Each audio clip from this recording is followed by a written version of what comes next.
So on one hand, we have the anxious attachment style.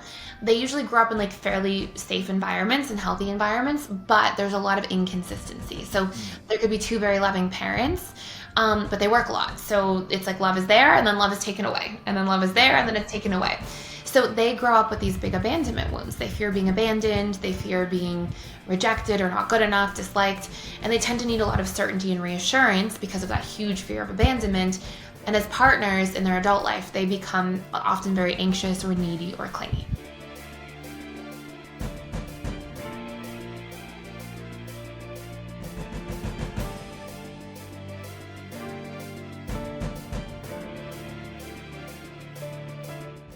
So Thais, I'm so excited to chat with you today. I'm curious, how did you get into attachment theory? Like, where did your work begin with that?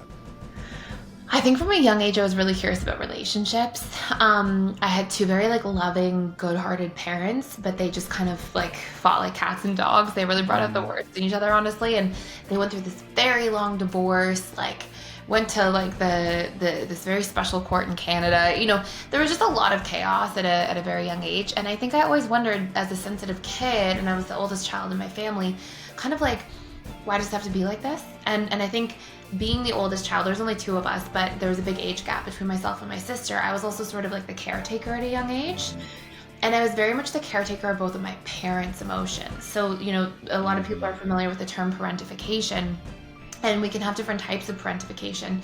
The practical form, which is like maybe there's an alcoholic parent and you have to put that parent into bed and tuck them in and get them water. But then there's emotional parentification. And I definitely had the latter.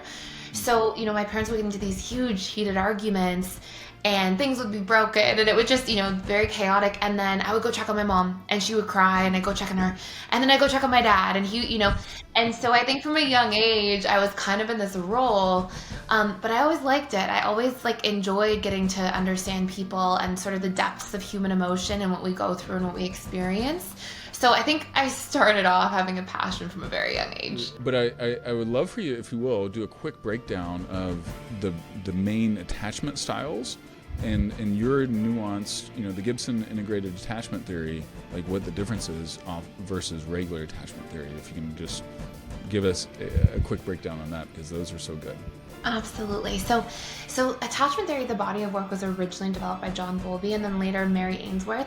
But they talked a lot about your attachment style, but not that you can change your attachment style. And I think something that's really relevant is your attachment style. It's not like a cluster B personality disorder. It doesn't have the same kind of like really, really intense, deep roots with so much trauma per se.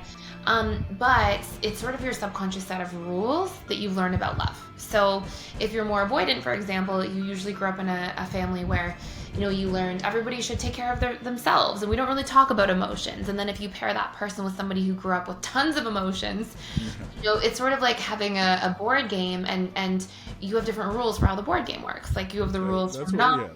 Yeah, exactly.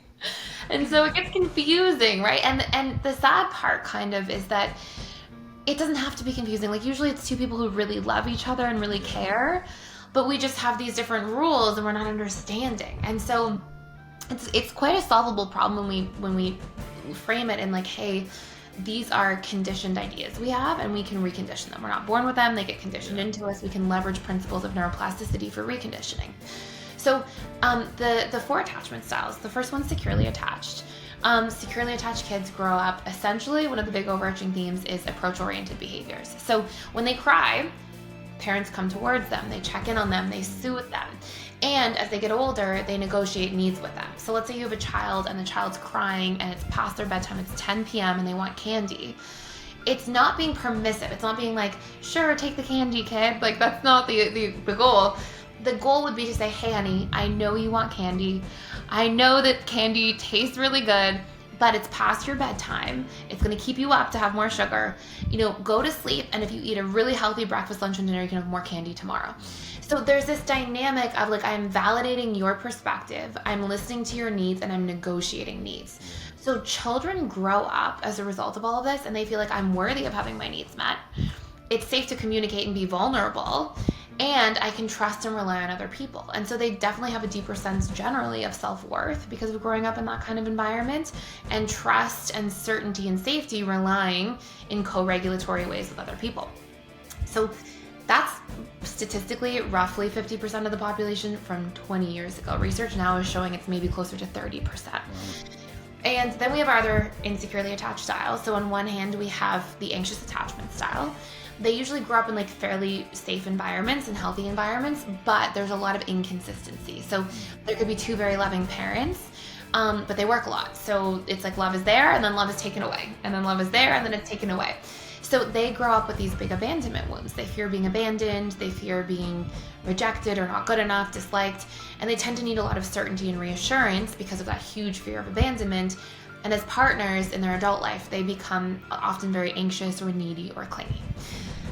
The flip side is the dismissive avoidant, pretty much the opposite in a lot of ways. And dismissive avoidants, they can grow up with like very overt neglect where there's like food's not on the table, kids are never in school, but the vast majority of the time, they grow up with a very subtle neglect where like the environment's safe, there's good structure, the parents are kind, but they're not emotionally available and they don't positively reinforce in any way emotional expression. So kid cries and they're kind of like, okay, go back, come back when you're done crying. Or they don't soothe the child enough.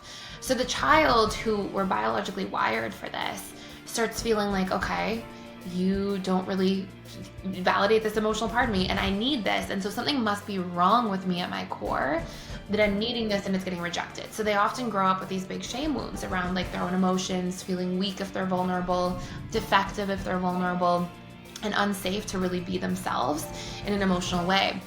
And so as adults, they can sometimes become dismissive or avoidant, as the name would say. And they can also become sometimes afraid of commitment or afraid of like really exploring their own emotional selves. Yeah, ding ding. Yeah. And then last but not least, there's the fearful avoidant. And fearful avoidant attachment styles grow up with kind of the anxious and avoidant side. And generally it's because they have these really conflicting ideas about love. Some really positive ones, some really negative ones. And so it can be that there's an alcoholic parent, a narcissistic parent, somebody who's just, a lot of chaos in the home, lots of fighting between two parents. But basically they have the anxious side, the fearing abandonment side, but they also have the trapped side and the fear of being shameful or defective, and they have a hard time being vulnerable as well. So they are very push-pull, very hot and cold in relationships, and they generally are a little more volatile because they're usually going through a lot of emotional volatility in the relationships themselves. And attachment deeply to somebody else really triggers a lot of their big wounds from childhood that they often experience. Yeah, love it.